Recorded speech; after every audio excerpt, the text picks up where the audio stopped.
Talking with the experts. Episode 266 with Levent Yildizgoren. Expansion, reaching global customers is very, very rewarding. Is it easy to get started? No, because something that rewarding wouldn't be that easy to get started. Is it impossible to do? Definitely not. It requires a methodology. I can't say the word. It requires methodology, and that's what I noticed working with dozens of customers over the last 30 years. The ones that are successful have always followed a methodology. Success can sometimes come with luck and coincidence. That's perfectly okay. But my recommendation is not to leave it to chance or luck, but follow a methodology so that all the efforts that business executive put in place can be rewarding. Welcome to Talking with the Experts. This is where we discuss great ideas to take your business to the next level. How do we know these ideas work? Well, it's because we're talking with business owners who are using these ideas. Business owners who have years of experience and expertise. All things business by business owners for business owners. And now, here is your host, Rose Davidson. Hello and welcome to Talking with the Experts. I'm your host, Rose Davidson. Talking with the Experts is about all things business by business owners for business owners. And today my guest is Levent Yildizgoren. Yildizgoren, that's pretty close. And he is from Turkey, and his business is called TTC We Translate. Oh my God, I can't even read my... And we're going to be talking about expanding to new export markets. Now, Levent was born in Turkey, but has spent the last quarter of a century running a highly successful professional localisation service based in the UK. His decades of learning about the pitfalls and prizes the export markets presents are shared in his book through his lingo model. He has helped companies to do business in more than 100 languages. Welcome, Levent. Thank you so much for joining me today. I'm getting a bit tongue-tied. I don't know why. I think I'm just so nervous meeting someone like you, who is just so Rose, famous. Great to be with you, and thank you for the opportunity to come onto your show. I can't wait to speak with you. I can't wait to be speaking with you. That's good. So we're going to be talking, as I said, about expanding to new export markets. Now, in the global climate as it is at the moment, how easy is it to expand your market to the exports? Yeah, well, very good question, Rose. In the last few years, maybe like 5 years, and in the last 2 years since the pandemic, everything seems to have accelerated even further. The payment gateways, the logistics are all in place. So these are really making global expansion a much more easier process. I mentioned about logistics and the payment gateways. So for collecting payments from customers and also delivering the goods. However, it's not the only thing that has developed in the last few years. The online marketplaces. There are thousands of online marketplaces for businesses to sell their products or services to the customers in other countries.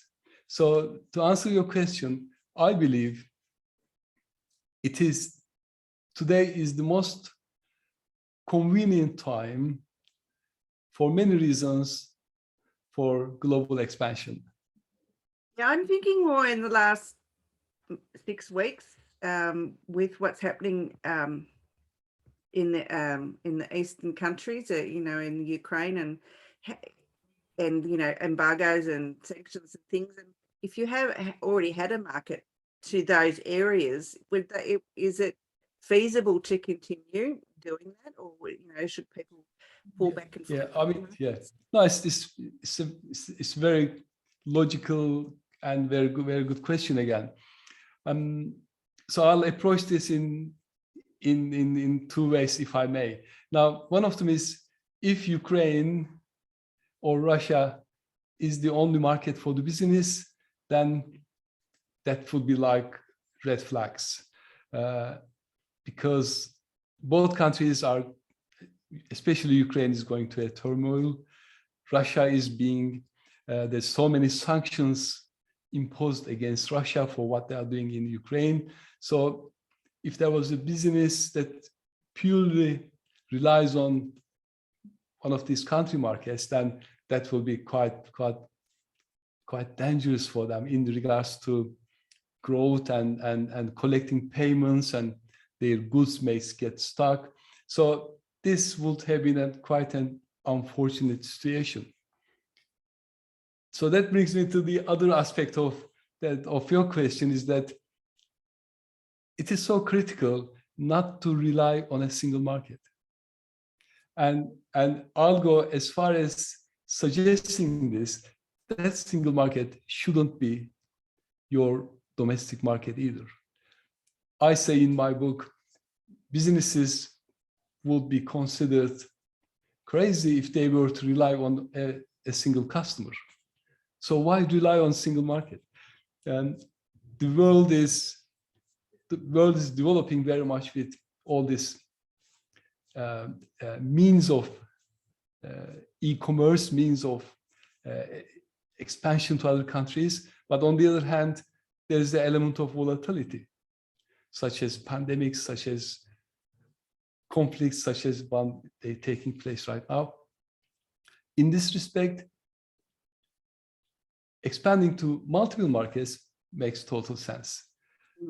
Of course, then comes a question, which markets? So that brings another set of questions that, of course, businesses and business executives need to take this seriously, so that the market that they expand to will have a requirement for their product or service, so that they can actually use it for growth. Now, that was my next question. If you've got a wholly domestic market, but you're looking at expanding overseas, how does one go about doing that? Are there special regulations and laws and things that you must adhere to before you can start exporting your service or your goods? I mean, services you can do those anywhere, but goods specifically. Well, I love that question, Rose. I mean, global expansion is great. We look at the companies who did this. I mean, one example is something that we use on daily basis, products such as Apple, Samsung, and many others. You look at them and their growth is purely because of global reach. I mean, look at Facebook. Facebook has got billions of users, subscribers, because of their language, capability. Canva, which is an Australian product, they had 5 years ago, they had 4 million. In fact, I was speaking with a Canva's localization manager only a few days ago. They had 4 million subscribers 5 years ago. Now they have 65 million subscribers and increasing, because of their accessibility by offering different languages. So, expansion, reaching global customers is very, very rewarding. Is it easy to get started? No, because something that rewarding wouldn't be that easy to get started. Is it impossible to do? Definitely not. It requires a methodology. I can't say the word. It requires methodology, and that's what I noticed working with dozens of customers over the last 30 years. The ones that are successful have always followed a methodology. Success can sometimes can come with luck and coincidence. That's perfectly okay. But my recommendation is not to leave it to chance or luck, but follow a methodology so that all the efforts that business executive put in place can be rewarding. And that methodology that I refer to in my book is Lingo. It is a 5 simple steps to follow for global expansion. So going back to your question, it's not easy to get started, but however, it's not rocket science. It requires a methodological approach and insistence, of course, insisting on succeeding and making arrangements so that global expansion can be rewarding. Yeah, so would it be advisable to go to a specialist who is, into helping you start your export business? Well, absolutely. As the first step, if somebody is considering or wanting to explore exporting, my first recommendation will be to do some research on their own, because a lot of the stuff can be done desk-based. So reading some literature about export and the regulations, because regulations vary from country to country. So for an Australian-based business, it will be different than a UK-based business. And depending on which country that they are targeting, also there could be differences as well. So the initial step should be for a business executive to gather as much information as possible. In other words, try to find out what is it that you don't know, that you need to know in order to make this success. Then go to a specialist, because by then you will know which type of specialist you will need to make that success. And of course, reading books such as mine can be helpful as well, because there are many support and help out there. So trying to get hold of these and reading other people's success stories as well as failures.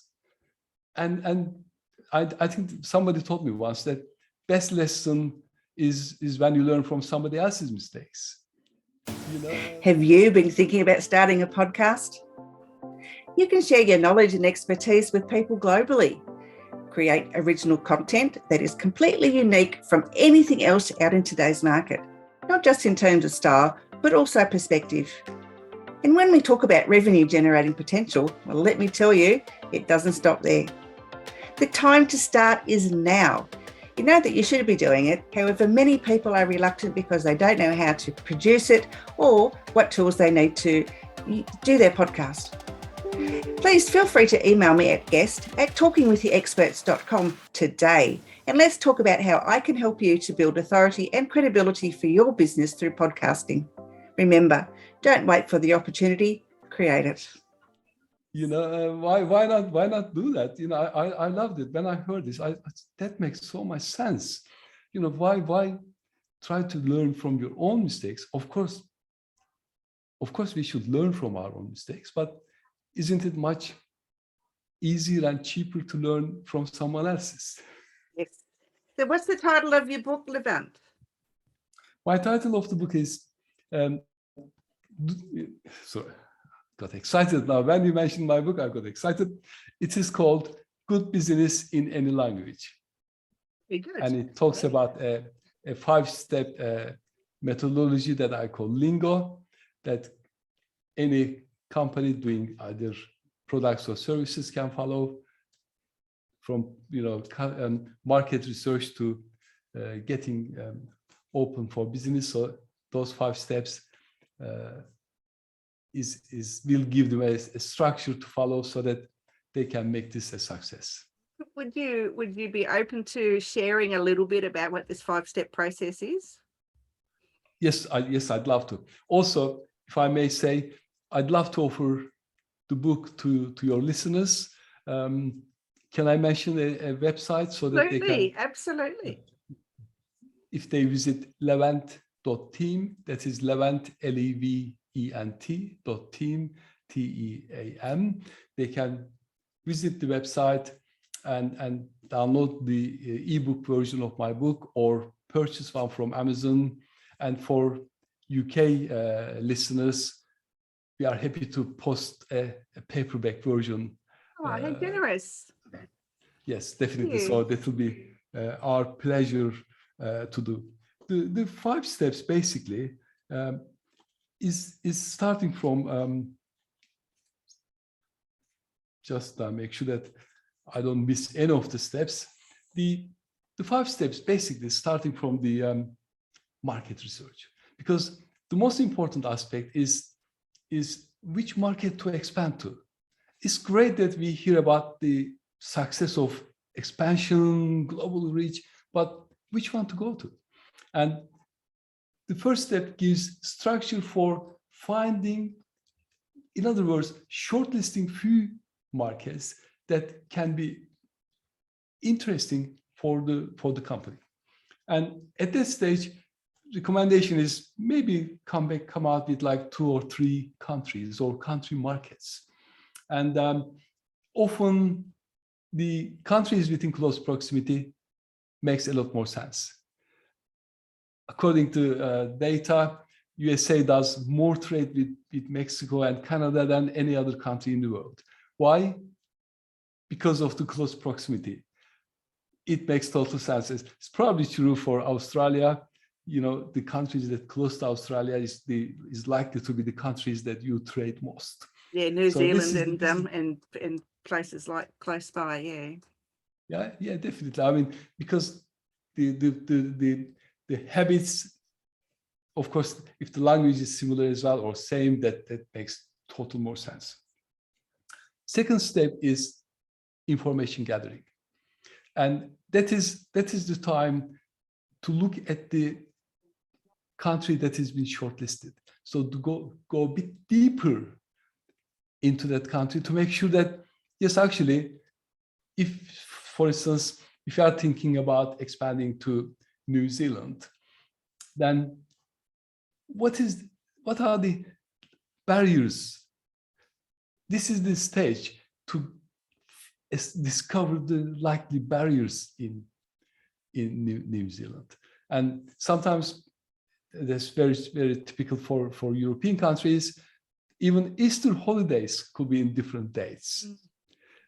Christmas holidays can be in different dates.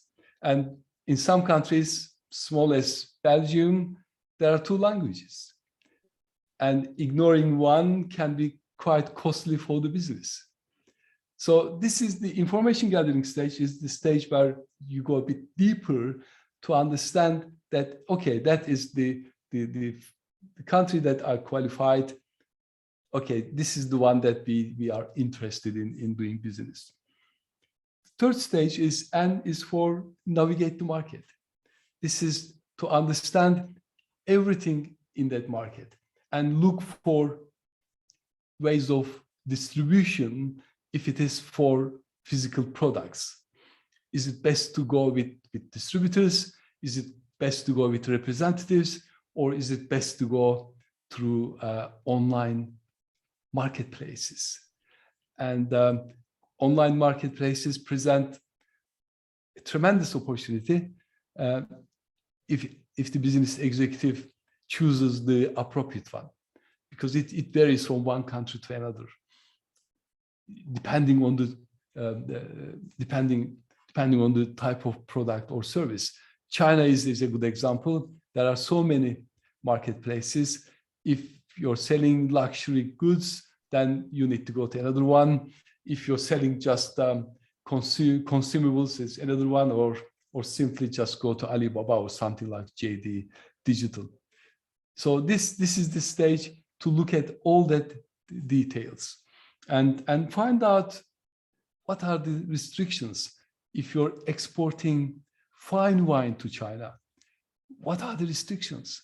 for instance, Chinese customs is likely to hold to fine wine in the customs for about 3 weeks, 2 to 3 weeks. Why? I don't know, but this is the regulation. So an exporter has to take this into account. Where will they store this wine within those 3 weeks? Is it winter? Is it summer? Is it autumn? What will happen to the wine during that time?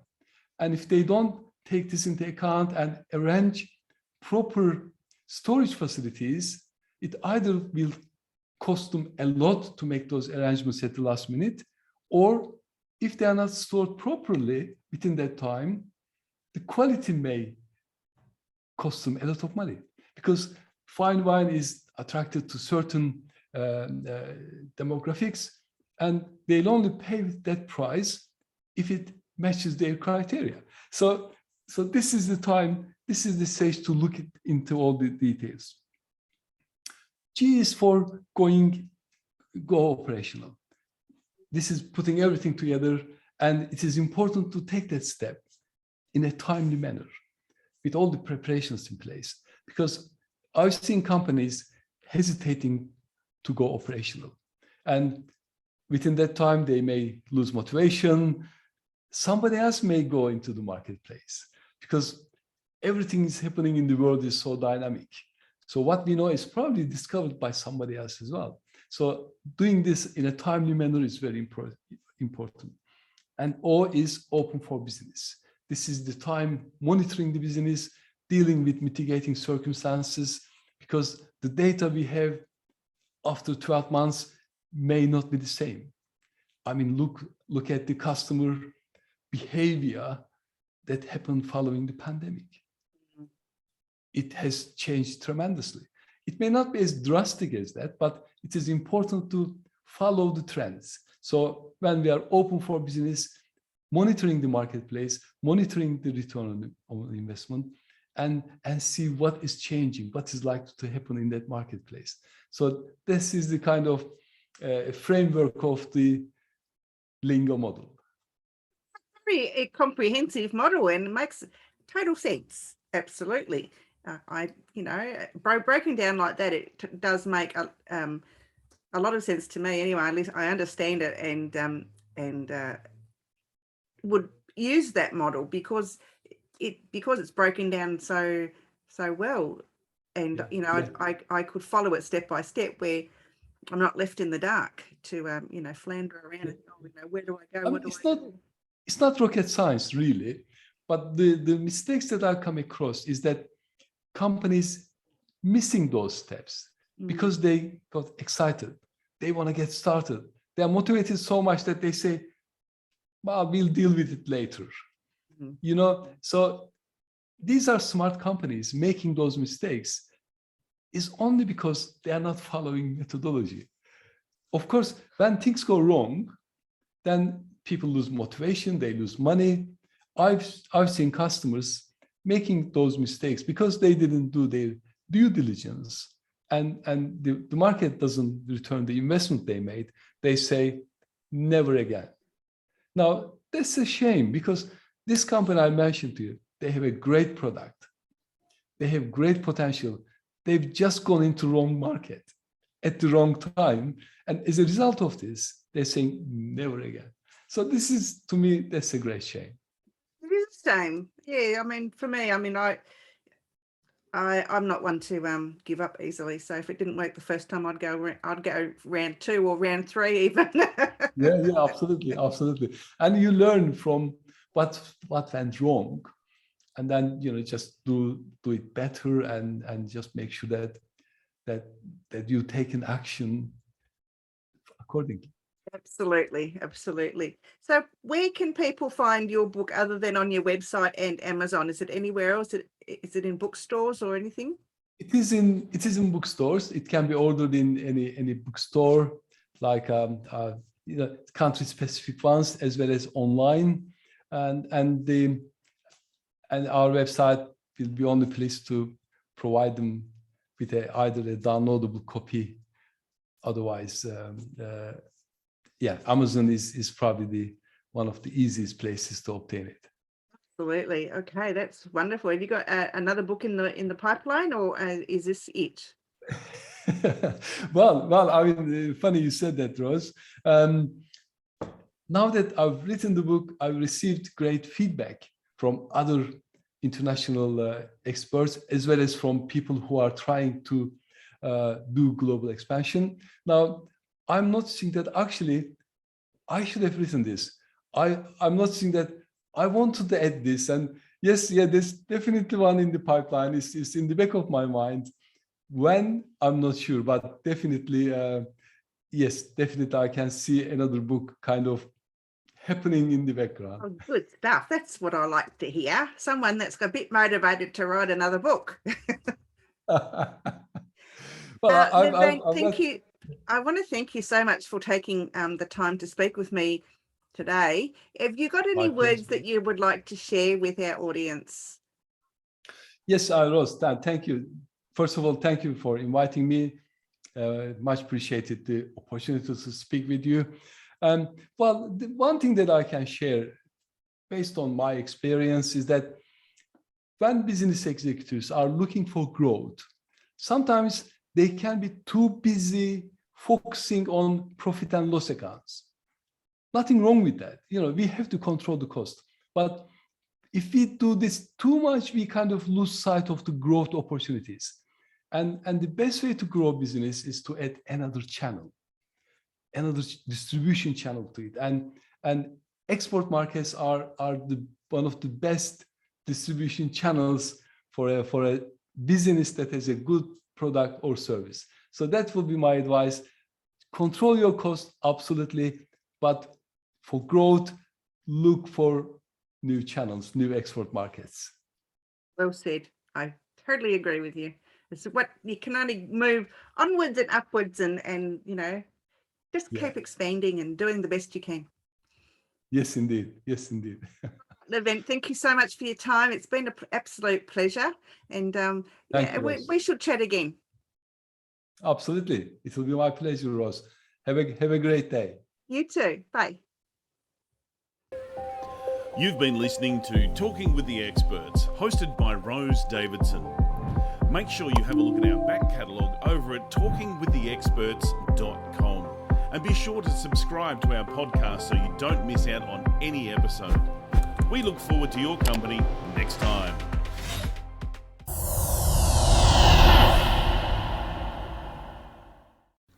Talking with the Experts.